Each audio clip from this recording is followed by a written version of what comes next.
मुख्यमंत्री को बिंदुवार शिकायत की है और ये शिकायत सिर्फ मुख्यमंत्री को ही नहीं की है, मैंने नगर विकास के मुख्य सचिव को भी की है, कमिश्नर को भी की है, नगर विकास मंत्री को भी की है, जिलाधिकारी सामने नगर पालिका के सिलसिले में शुरू से बहुत सी शिकायत आ रही थी। सरकारी पैसे का जब दुरुपयोग किया जा रहा है और ऐसा महसूस हो रहा है कि अली बाबा 40 चोर वाला वहाँ पे माहौल बना हुआ है, तो फिर हमें नगर पालिका के ऊपर निगाह डालनी पड़ी और ये देखना पड़ा कि आखिर ऐसा क्या है जो आवाम इतना बेचैन है। हमने देखा है कि इस दीवार से उस दीवार तक एसी के ट्रांसफ़र में इन्होंने जो प्रस्ताव पारित किए हैं वो 14,809 रुपये। मिसाल के तौर पर वार्ड 14 में जो सड़कें हैं वो सड़कें अगर आप देखेंगे तो उनके बनने की कोई ज़रूरत ही नहीं है।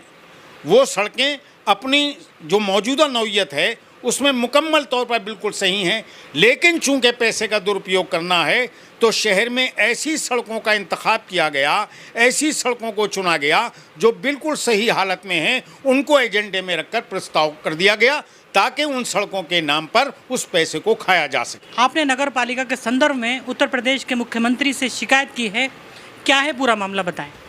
नगर पालिका जो है एक मिनी पार्लियामेंट कहलाती है। अगर मिनी पार्लियामेंट ही गलत होगी तो पूरे प्रदेश का निज़ाम बिगड़ जाएगा, पूरे शहर का निज़ाम बिगड़ जाएगा। इसलिए हमने ये महसूस किया कि जब हमारे पास नगर पालिका के सिलसिले में शिकायतें आना शुरू हुई तो पहले तो हमने नज़रअंदाज किया ये सोचकर कि अभी थोड़ा वक्त हुआ है, इनको और थोड़ा वक्त दिया जाए। लेकिन जब पानी सर से ऊपर हो गया और आवाम की शिकायतें रोज़ बरोज़ नई सुनाई देने लगीं और ये महसूस होने लगा कि अब आवाम के साथ लूट खसोट हो रही है, रिश्वतखोरी बढ़ती जा रही है, कमीशन खोरी बढ़ती जा रही है और एक लूट का बाज़ार गर्म है, तब हमें मजबूर होकर नगर पालिका के सिलसिले में अपनी आवाज़ बुलंद करना पड़ी और हमने मुख्यमंत्री को एक लेटर लिखा। मुख्य रूप से किन बिंदुओं पर आपने शिकायत की? देखिए, हमने मुख्यमंत्री से सड़क निर्माण के संबंध में शिकायत की है, पथ प्रकाश के संबंध में हमने शिकायत की है। हमारे सामने नगर पालिका के सिलसिले में शुरू से बहुत सी शिकायत आ रही थीं। शुरू में तो हमने इसे बहुत हल्के में लिया कि जन्म प्रमाण पत्र में, मृत्यु प्रमाण पत्र के संबंध में भी आया कि बगैर रिश्वत के नहीं हो रहा।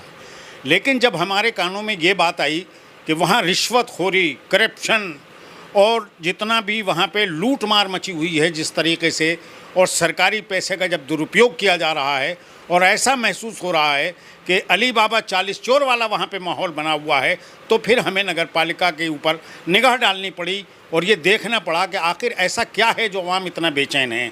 हमने ये महसूस किया जब हम गए कि अरे नगर पालिका तो बिल्कुल सोने का अंडा उनके लिए साबित हो रही है और वो आवाम की फलाह बहबूद के बजाय अपनी तिजोरियाँ भरने में लगे हुए हैं। और जब हम मैदान में पहुँचे तो हमें महसूस हुआ कि आवाम की खिदमत के नाम पर सरकारी पैसे का जिस प्रकार से दुरुपयोग किया जा रहा है, तब हम मजबूर हुए मुख्यमंत्री को शिकायत करने पर। देखिए, मैंने मुख्यमंत्री को बिंदुवार शिकायत की है और ये शिकायत सिर्फ मुख्यमंत्री को ही नहीं की है, मैंने नगर विकास के मुख्य सचिव को भी की है, कमिश्नर को भी की है, नगर विकास मंत्री को भी की है, जिलाधिकारी को भी की है। ये मेरे पास बिंदुवार शिकायत मौजूद है। जैसे कि मिसाल के तौर पर वार्ड 14 में जो सड़कें हैं वो सड़कें अगर आप देखेंगे तो उनके बनने की कोई ज़रूरत ही नहीं है। वो सड़कें अपनी जो मौजूदा नौइयत है उसमें मुकम्मल तौर पर बिल्कुल सही हैं, लेकिन चूंकि पैसे का दुरुपयोग करना है तो शहर में ऐसी सड़कों का इंतखाब किया गया, ऐसी सड़कों को चुना गया जो बिल्कुल सही हालत में हैं, उनको एजेंडे में रखकर प्रस्ताव कर दिया गया ताकि उन सड़कों के नाम पर उस पैसे को खाया जा सके। और आप अगर सड़कों का मुआयना करेंगे तो खुद जाकर देख लेंगे कि उन सड़कों में न मरम्मत की ज़रूरत है, न पुनः निर्माण तो बहुत दूर की बात है। वो सड़कें अपनी मौजूदा नौइयत में बिल्कुल सही हैं और यही मेरे ख्याल से इंतहाई चालाकी के साथ ऐसी सड़कों का इंतखाब किया गया जो बिल्कुल सही हों, उनको एजेंडे में रख दिया जाए ताकि बासानी उस पैसे को प्रकाश के मसले में भी कहा है कि अब आप ये देखिए कि हाई मार्क लाइट का एक जगह से दूसरी जगह बदलने के लिए 76,700 रुपये का एस्टीमेट है। एक आम सड़क पे चलने वाला आदमी भी सोच सकता है कि एक स्थान से दूसरे स्थान पर ले जाने में 76,000 रुपये खर्च हो रहे हैं। उसी तरह से हमने देखा है कि इस दीवार से उस दीवार तक एसी के ट्रांसफ़र में इन्होंने जो प्रस्ताव पारित किए हैं वो 14,809 रुपये किए हैं।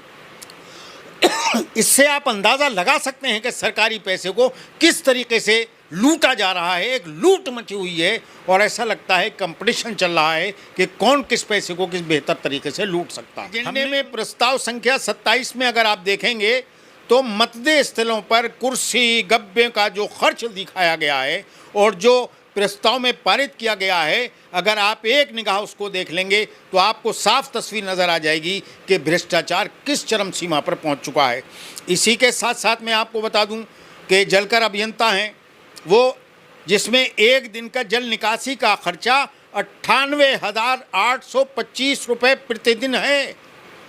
अब आप खुद अंदाज़ा कीजिए कि प्रस्ताव संख्या 34 में जो धनराशि जल निकासी की दिखाई गई है उसमें कितना बड़ा गबन है, उसमें कितना बड़ा उलटफेर है, उसमें कितनी बड़ी खाईवाड़ी है, उसमें कितना बड़ा आप समझ लीजिए कि सरकारी धन का दुरुपयोग किया गया है। हमने उन मुख्यमंत्री से कहा है कि स्थानीय स्तर पर नहीं, उच्च स्तरीय इसकी जांच कराएं और कोई निष्पक्ष कमेटी वहां से भेजें।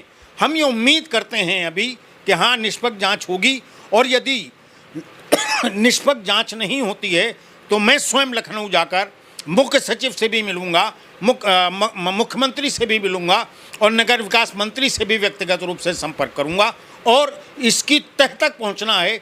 और जो लोग इसमें शामिल हैं, हमने इसीलिए ये मांग की है कि स्थानीय स्थलीय इसका भौतिक सत्यापन करा लिया जाए।